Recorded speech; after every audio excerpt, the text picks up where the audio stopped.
नमस्कार। आज की वीडियो में हमें बात करनी है कि आपका जो एसएससी स्टेनोग्राफर के जब भी आप मॉक टेस्ट देते हैं, पीवाईक्यू पेपर सॉल्व करते हैं, तो आपका स्कोर जो है वो अटक गया है या उसके अंदर इंक्रीमेंट देखने को नहीं मिल रहा है। चाहे वो आप 100 से नीचे अटक गए हों कि आपका स्कोर 80-90 आ रहा है, या फिर उसके आगे आप 110 120 पर अटक गए हो और आपको पता है कि कट ऑफ तक जाने के लिए 140 तक का स्कोर करना पड़ेगा। कैटेगरी के हिसाब से देखें तो उनका अलग रहेगा, ठीक है। वो देखना है तो आप कोई और वीडियो जाके सर्च कर सकते हैं, कशिश भट्ट डाल के आप जो वीडियो सर्च करना चाहे रिलेटेड कर सकते हैं, वहाँ पे आप देख सकते हैं। बट अभी हमें जो बात करनी है वो करनी है कि हमें स्कोर को कैसे बूस्ट करना है। वो स्कोर जो अटक गया है या फिर मॉक में हम अगर लगा रहे हैं तो फ्लक्चुएशन हो रहा है, कभी ज़्यादा कभी कम, कभी बहुत ज़्यादा स्कोर जाता है और कभी कभी बहुत कम पहुँच जाता है। वो चीज़ कैसे करें, ठीक है। और लगातार मॉक लगाते हुए भी कि अगर मुझे कोई कहे कि मैम मैं डेली एक मॉक लगा रहा हूँ, मेरा सिलेबस कंप्लीट हो चुका है, मैं फिर भी डेली एक मॉक लगा रहा हूँ बट मेरा जो स्कोर है वो बढ़ ही नहीं रहा है, ठीक है। जितना मैं सोच रहा हूँ कि मुझे स्कोर करना चाहिए वो स्कोर उतना नहीं हो रहा है, उस केस में हमें किस तरीके से पढ़ाई करनी है, तो वो चीज़ मैं आपको बताऊंगी कि आप ऐसी कौन सी गलतियां कर रहे होंगे जिनमें अगर सुधार कर लेंगे तो आपके ये सारे पॉइंट के ज़रिए हम उसको समझेंगे, ठीक है। सबसे पहला जो पॉइंट आपका रहेगा वो रहेगा पीवाईक्यू वर्सेस मॉक। ये पॉइंट मुझे इसलिए समझाना था कि दो तरह के आपके जो टेस्ट होते हैं उनको डिज़ाइन किया जाता है। पहला आपका होता है पीवाईक्यू, मतलब कि आपके जैसे स्टेनोग्राफर में पिछले साल में जो भी आपके क्वेश्चंस आए थे पेपर में उनको एग्जैक्टली टेस्ट में लिख देना पीवाईक्यू टेस्ट हो जाता है। इसमें सेम चीज़ होती है। और मैंने आपको, अगर आप पहले से मेरे साथ जुड़े हुए हैं तो मैंने आपको बता रखा है कि सबसे पहला काम आप पीवाईक्यू सॉल्व करने पर करेंगे, ना कि आप मॉक की तरफ जाएंगे। तो पहला काम आप पीवाईक्यू सॉल्व करने का करें। दूसरी चीज़ होती है मॉक। ये भी एक टेस्ट ही होता है बट इसका डिफिकल्टी लेवल अलग अलग होता है। अगर आप किसी प्लेटफॉर्म से कर रहे हैं या आप किसी ऐप से कर रहे हैं तो उन्होंने अपने हिसाब से उस टेस्ट को डिज़ाइन किया होगा, तो उसके अंदर भी आपको मार्क्स में फ्लक्चुएशन उस कंडीशन में देखने को मिलता है, ठीक है। तो सबसे पहला काम आप सॉल्व करेंगे पीवाईक्यू। जब तक पीवाईक्यू के ऊपर महारत हासिल ना कर लो आगे ना बढ़ना। जैसे मान लीजिए कि आप जीके कर रहे हैं, जीके का एक क्वेश्चन आपने पिछले 5 साल का सॉल्व किया, स्टेनोग्राफर का पिछले 5 सालों का सॉल्व किया, और उसके बाद आपका है कि अब आगे करना है, तब जाके आप मुख की तरफ जाएंगे, पर पहले पीवाईक्यू ही सॉल्व करेंगे। पहला पॉइंट ये क्लियर हुआ, ठीक है। दूसरी चीज मार्क्स फ्लक्चुएशन। देखिए पीवाईक्यू के अंदर मार्क्स फ्लक्चुएशन होना गलत होता है क्योंकि वो एग्जैक्टली सेम वही क्वेश्चंस हैं जो आपके पिछले सालों में पूछे गए हैं। मैं आपको एक बुक भी रिकमेंड करूंगी यहाँ पर कि आप कौन सी बुक लेंगे पीवाईक्यू के लिए, बट अभी यहाँ समझ लेते हैं। बट अगर आपका मॉक में फ्लक्चुएशन होता है ना तो ये सभी के साथ होता है। इसका रीज़न ये समझिए कि मॉक जो होते हैं ना उसको खुद से डिज़ाइन किया जाता है, चाहे प्लेटफॉर्म से किया जाए या किसी की ऐप से कर रहे हैं तो वो अलग चीज़ होती है। तो वो एक मार्केटिंग स्ट्रेटेजी जैसा होता है। वो मैं समझा देती हूँ कि क्या होता है कि उसे कभी कभी ना जानबूझ के उसे टफ बना दिया जाता है ताकि स्टूडेंट जो होगा वो कम स्कोर करेगा। अगर वो कम स्कोर करेगा तो उसको लगेगा कि यार शायद मेरी पढ़ाई में कमी रह गई है। ये जैसे ही आप देखने लगोगे अपने मार्क्स, उसी टाइम पर जहाँ भी वो प्लेटफॉर्म है या फिर वो एप्लीकेशन है वहाँ से एक पॉपअप आएगा कि बैच ले लीजिए, है ना। तो आप उस बैच में एनरोल हो जाएंगे। तो वो जानबूझ के उसको टफ बनाया जाता है। ये हमेशा नहीं होता है बट ये चीज़ मार्केटिंग में की जाती है। तो मुझे इस बारे में पता है इसलिए मैंने आपको बताया। तो मार्क्स फ्लक्चुएशन मॉक में आप कंसिडर कर सकते हो, बट एक चीज़ का ध्यान रखिए, फ्लक्चुएशन हो रहा है ठीक है, बट आप जाके ना जब वो टेस्ट कंप्लीट हो जाता है फिर उसमें परसेंटाइल लिख के आता है, ठीक है। परसेंटाइल ये होता है कि आपकी रैंक क्या चल रही है। अगर आपकी रैंक हमेशा से सेम आ रही है इसका मतलब आप बिल्कुल वही चल रहे हो, बट रैंक में डिफरेंस नहीं होना चाहिए। रैंक मतलब कि आप बाकी बच्चों से कहाँ पे आ रहे हो। तो रैंक होता है कि आपके लिए टफ है कि सभी के लिए टफ है, ठीक है। ऐसा हो कि नहीं आपकी रैंक एकदम से नीचे आ गई, आपके मार्क्स भी नीचे आए, आपने वो देखा, फिर आपने देखा कि आपकी रैंक क्या आ रही है, आपकी रैंक भी नीचे आई, इसका मतलब आपकी पढ़ाई में कमी रह रही है, ठीक है। तो ये चीज़ आप वीडियो अगर नहीं समझ आई ना यहाँ पे मैंने क्या समझाया, फिर से पीछे जाओ और उस वीडियो को ढंग से सुनो कि मैंने अभी क्या बोला, ठीक है। तो ये 2 पॉइंट मुझे आपको समझाने थे, वो मैंने सबसे पहले करवा दिया आपको। मैंने जैसे कि आपको बोला पीवाईक्यू बुक में इन्वेस्ट करिए। थर्ड पॉइंट मैंने आपको यहाँ लगाया है, invest in PYQ book. PYQ आपको मैंने जैसा फर्स्ट पॉइंट में बताया, पीवाईक्यू ज़्यादा इंपॉर्टेंट है रादर देन मॉक टेस्ट, ठीक है। पीवाईक्यू के लिए देखो मैं ऐसा बिल्कुल भी नहीं कह रही हूँ कि जो मैं रिकमेंड करूँगी वही आपको लेना है। ये चीज़ आप पहले सुन लीजिए। मेरा बताना यहाँ पर ये है कि देखो, जब हम फ़ोन से ये चीज़ें कर रहे होते हैं ना, तो हमें, आपको पता है कि आपने टेस्ट दिया, आप इस बात से ज़रूर रिलेट कर पाएंगे, आपने टेस्ट दिया और आप एनालिसिस में कितना टाइम लगाते हैं, आपने अपना स्कोर देखा और आप आगे बढ़ गए, यही करते हैं ना, या फिर किसी का नोटिफिकेशन आया आप आगे बढ़ गए।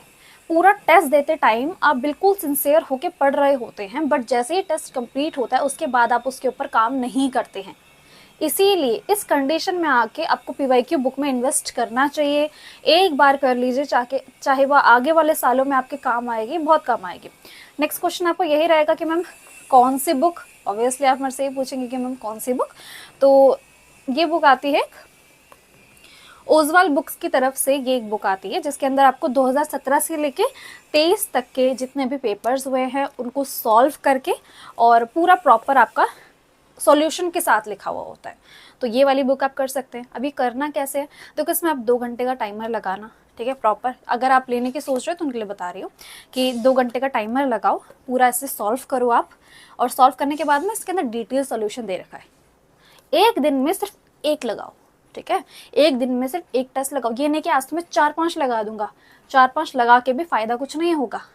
अगर आपकी नॉलेज के अंदर बढ़ोतरी हो ही नहीं रही है तो फिर क्या फ़ायदा होगा, है ना। तो एक बार में एक टेस्ट सॉल्व करेंगे, उसके बाद उसके हर एक क्वेश्चन का डिटेल सॉल्यूशन देखेंगे, चाहे हम रीजनिंग कर रहे हो, इंग्लिश कर रहे हो या फिर जीके कर रहे हो, ताकि अगर आपका क्वेश्चन गलत भी हो रहा है तो आपको ये पता होना चाहिए कि मेरी गलती कहाँ पर हो रही है, ताकि नेक्स्ट टाइम जब वो क्वेश्चन आए तो आप उसे अच्छे से कर पाए, या उससे रिलेटेड भी क्वेश्चन है तो वो आप उसे अच्छे से कर पाए। इसलिए पीवाईक्यू के लिए आप इस बुक की तरफ जाएंगे और मॉक टेस्ट के लिए आप टेक्स्ट बुक का सब्सक्रिप्शन भी ले सकते हैं, ठीक है। आगे बढ़ते हैं, सीक्वेंस की बात करते हैं। देखो, कभी कभी हमारे मार्क्स इसलिए भी कम रह जाते हैं कि हम उन पूरे 200 क्वेश्चंस को अटेम्प्ट नहीं कर पाते हैं उस टाइम के बीच में, ठीक है। तो इसका सीक्वेंस का ध्यान रखें, सीक्वेंस के हिसाब से ही आपको काम करना है। ये सीक्वेंस जो मैं बता रही हूँ, इसी सीक्वेंस के हिसाब से काम करेंगे तो बहुत बढ़िया रहेगा, है ना। पहली चीज़, शुरू करते ही आपको इंग्लिश को सॉल्व करना है। इंग्लिश इसीलिए देखो सबसे ज़्यादा वेटेज रखता है और इसको सॉल्व करना आपके लिए आसान रहेगा। रीज़न ये है कि इसमें ज़्यादा सोचना नहीं पड़ता ना, लाइक मैथ्स की तरह, या फिर आप बात करें कि रीजनिंग की तरह आपको सॉल्व नहीं करना पड़ता, हाथों हाथ क्वेश्चन आएगा और वेटेज भी ज़्यादा है। तो सबसे पहले इंग्लिश अटैम्प्ट करेंगे। इंग्लिश में सोच समझ के अच्छे से अपना टाइम लीजिए, ज़्यादा टाइम भी मत लेना, सोच समझ के अपना टाइम लीजिए। और इंग्लिश में एक जगह पर जैसे सिनोनिम, एंटोनिम, इडियम, किसी का भी क्वेश्चन आया, वन वर्ड सब्स्टिट्यूशन आया, उसमें जो आपने एक बार एक गट फीलिंग के साथ आंसर टिक कर दिया उसको आप चेंज नहीं करेंगे। ये गलती बहुत बार होती है। आपने खुद कभी नोटिस किया होगा कि आप घर आके सोचते हैं कि यार इस दिन तो मैं ये टिक कर रहा था और मैंने इसको हटा के ये कर दिया। गट फीलिंग के साथ चले जाना अगर आपको लगता है कि वो आंसर आपका सही है। उसके बाद जीके देखते हैं। देखो जीके के अंदर ना, इसके बाद इंग्लिश के बाद जस्ट जीके अटेम्प्ट करेंगे। जीके के अंदर एक चीज़ मैं आपको बताऊं, इसके अंदर ये रूल होता है 100% रूल। आता है तो सही, नहीं आता है तो आगे बढ़ो। कुछ नहीं सोचना है, कुछ मार्क नहीं करना है कि आगे बाद में देखूंगा, आप बाद में नहीं देखोगे, ठीक है। पेपर की एंजाइटी इतनी ज़्यादा रहती है, उस टाइम पे हमारा परफॉर्मेंस उतने अच्छे से नहीं हो पाता है। कुछ आगे नहीं, जीके के अंदर आंसर आता है तो टिक, नहीं आता है तो आगे बढ़े। कुछ नहीं सोचना है इस बारे में कि कितना अटेम्प्ट हुआ, और कर लूँ और कर लूँ। ये चीज़ में पता है आप क्या करते हैं, आप नेगेटिव आंसर को मार्क करके आ जाते हैं और फिर घर आके देखते हैं कि अच्छा स्कोर तो अच्छा हो गया पर 20 या फिर 25 गलत आंसर टिक कर आया। वो चीज़ बहुत दुख देती है, मैं आपको सच बता रही हूँ, ठीक है। तो जीके के अंदर ये, अच्छा एक और इन्फॉर्मेशन मैं आपको प्रोवाइड कर देती हूँ। जीके के लिए मेरी एप्लीकेशन कशिश भट्ट अकेडमी के ऊपर ऑलरेडी बैच चल रहा है जिसके अंदर आपको कंप्लीट जीके पढ़ाई जा रही है प्रीवियस ईयर के साथ में। तो वो अगर आप लेना चाहें तो उस बैच को देख सकते हैं, ठीक है। आपको वो बैच जो है वो 349 का पड़ जाएगा, तो आप जाके देख लेना। लेना चाहते हो तो ले लो, बाकी और कोई बातें नहीं कर रही हूँ बैच के बारे में। आगे बढ़ते हैं। रीजनिंग एंड में आप अटेम्प्ट करेंगे रीजनिंग को। रीजनिंग ऐसी चीज़ है ना, जितनी ज़्यादा प्रैक्टिस दोगे ना उतना ज़्यादा रिजल्ट जो होता है ना वो रीजनिंग में सबसे ज़्यादा मिलता है, ठीक है। तो रीजनिंग के लिए ये करना। अब ऐसा मत सोचना यार कि रीजनिंग हो जाएगी या नहीं होगी। तो कुछ क्वेश्चन होते हैं जैसे काउंटिंग फिगर्स, ठीक है। अब मैंने यहाँ पे कोई ऐसा फिगर बना लिया ट्रायंगल, या फिर आप बोलो कि रेक्टेंगल, बहुत सारे मैंने बना दिए, मिक्स कर दिए, और बोलो कि काउंट करो। आप काउंट करने बैठोगे क्या सीरियसली कि 1 ये रहा, 2 ये रहा। इसकी ट्रिक्स होती है ना, तो ट्रिक्स के साथ जाओ और आंसर सॉल्व करो। खामा का टाइम बर्बाद करने में तो मज़ा नहीं आएगा ना इसमें। तो इस सीक्वेंस का ध्यान रखेंगे, इंग्लिश अटेम्प्ट करेंगे, जीके में जो पता रहेगा कि आता है तो करो, नहीं आता है तो मत करो। जीके के अंदर ना ज़्यादा गट फीलिंग की तरफ मत जाना, ठीक है, या फिर गट फीलिंग की तरफ चले भी गए तो ये मत सोचना कम रहेगा ज़्यादा रहेगा, ठीक है, जितना रह गया रह गया। वैसे भी ना स्टेनो की जीके टफ आती है, किसी टीचर के साथ जरूर जुड़ जाना, बिकॉज 50 में से 30 स्कोर कर पाना ये बहुत बड़ी बात होती है, ठीक है, ये सच है। 50 में से 30 स्कोर कर पाना ये बहुत बड़ी बात होती है, क्योंकि क्वेश्चन टफ आते हैं। इसीलिए यहाँ पर इतना ज़्यादा ईगो पे मत ले लेना कि मेरे तो 15 ही अटेम्प्ट हुए, मेरे तो 20 ही अटेम्प्ट हुए, कोई बात नहीं, बाकी सब्जेक्ट के ऊपर काम करो। रीजनिंग का भी मैंने आपको बता दिया। इस सीक्वेंस में करेंगे तो पेपर नहीं छूटेगा और अटेम्प्ट अच्छे से कर पाओगे, टाइम के साथ साथ वो आपका हो जाएगा, ठीक है। और मॉक एनालिसिस इज मस्ट, ये चीज़ जो मैं आपको समझा रही हूँ ना, ये इन 4 पॉइंट से भी सबसे ज़्यादा इंपॉर्टेंट है। मॉक एनालिसिस उतना ही ज़रूरी है जितना कि आपका मॉक लगाना ज़रूरी है, या ये मैं ये भी कह सकती हूँ कि मॉक से भी ज़्यादा इम्पॉर्टेंट अगर कोई चीज़ है तो वो मॉक एनालिसिस है।